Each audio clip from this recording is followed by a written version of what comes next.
एक बार एक छोटी सी बच्ची हाथ में मिट्टी की गुल्लक लेकर के भागती हुई एक दवाइयों की दुकान पर गई। वो काफी देर तक वहां पर खड़ी रही, लेकिन दुकानदार का ध्यान उसकी तरफ नहीं गया क्योंकि और भी बहुत सारे लोग खड़े हुए थे। उसने दुकानदार को कई बार बुलाया, लेकिन वहां पर भीड़ इतनी थी कि दुकानदार का ध्यान उसकी तरफ गया ही नहीं। और फिर उस बच्ची को थोड़ा सा गुस्सा आया तो उसने अपनी मिट्टी की गुल्लक लेकर के वहीं काउंटर पर जोर से रख दी, जिसके बाद में जो दुकानदार था और जितने भी लोग खड़े थे वो सब उस बच्ची की तरफ देखने लग गए। और फिर उस दुकानदार ने उस बच्ची से पूछा, बेटे आपको क्या चाहिए? तो वो बड़े ही भोलेपन से बोली कि मुझे एक चमत्कार चाहिए।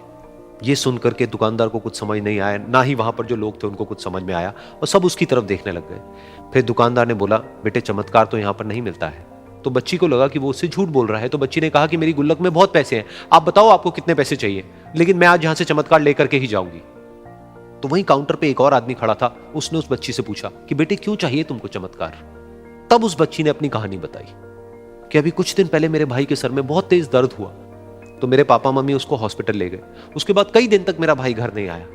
तो मैंने कई बार अपने पापा से पूछा, लेकिन उन्होंने मुझे कुछ नहीं बताया। उन्होंने बार बार यही कहा कि वो आ जाएगा, वो कल आ जाएगा, वो कल आ जाएगा, लेकिन वो आ ही नहीं रहा था।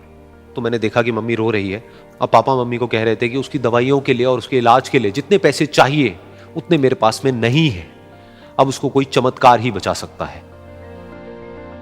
तब मुझे लगा कि अगर मेरे पापा के पास में इतने पैसे नहीं भी हैं तो क्या हुआ, मेरे पास में तो है। तो मैंने जितने भी पैसे जोड़ रखे हैं वो सारे लेकर के मैं इस दवाई की दुकान पर आई। फिर उस आदमी ने उस बच्ची से पूछा, कितने पैसे हैं तुम्हारे पास में? ये सुनते ही उस बच्ची ने अपनी गुल्लक उठाई, जमीन पर फेंकी और तोड़ दी, और पैसे गिनने लग गई। बाकी सब लोग खड़े होकर के उसको देख रहे थे। थोड़ी देर बाद उसने सारे पैसे अपने हाथ में इकट्ठे किए और बोली, मेरे पास में पूरे 19 रुपए हैं। वो जो आदमी वहां पर खड़ा था वो थोड़ा सा मुस्कुराया और बोला कि अरे तुम्हारे पास में तो पूरे पैसे हैं, इतने का ही तो आता है चमत्कार। ये सुनकर के वो बच्ची बहुत खुश हो गई और बोली कि चलो मैं आपको अपने पापा से मिलवाती हूं। बाद में पता लगा कि वो आदमी कोई आम आदमी नहीं था, बल्कि एक बहुत बड़ा न्यूरोसर्जन था, और उसने सिर्फ 19 रुपए में उसके भाई की सर्जरी करी, और कुछ ही दिन बाद वो ठीक होकर के घर वापस आ गया। फिर कुछ दिन बाद वो बच्ची, उसका भाई, उसके पापा, उसकी मम्मी चारों एक साथ बैठे हुए थे और बात कर रहे थे। तो उसकी मम्मी ने उसके पापा से पूछा कि अब तो बता दो ये चमत्कार आपने किया कैसे? तो उन्होंने अपनी बेटी की तरफ देखा और बोले, ये चमत्कार मैंने नहीं, इसने किया है।